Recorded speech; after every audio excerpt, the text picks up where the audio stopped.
Yan, so ito ang gagawin ko na Panasonic tablet automatic washing machine. So yung problema niya, nagkakaga ng tubig, nagkakaga siya ng water, then diretso siyang tumatapon sa drain.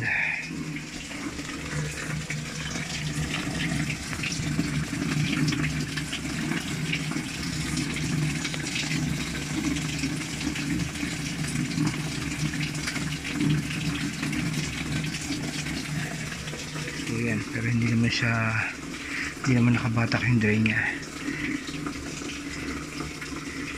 Minsan kasi may nagagawa akong ganito na bulong sira, so nakabatak agad yung drain, kaya yan, matapon yun.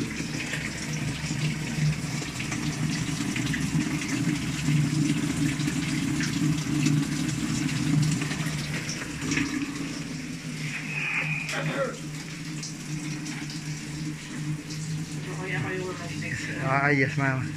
Ito ma'am, na binerify ko lang po yung problem. Yung nga po, diretso yung pasok ng tubig niya. At the same time, diretso yung tapon.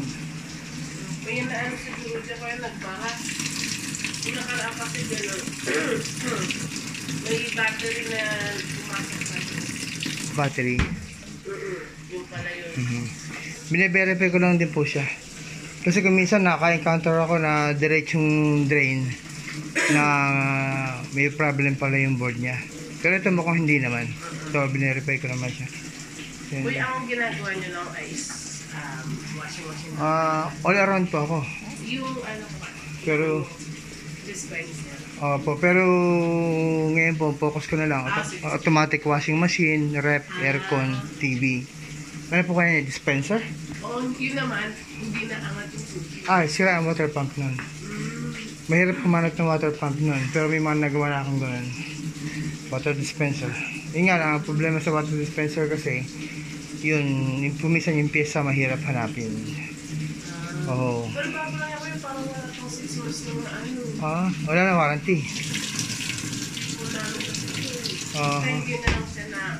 Ano po yan, yung water pump ang sira. Kaya ganun siya. Sige ma'am, ito, binirepay ko lang. Alam ko naman na problem nito.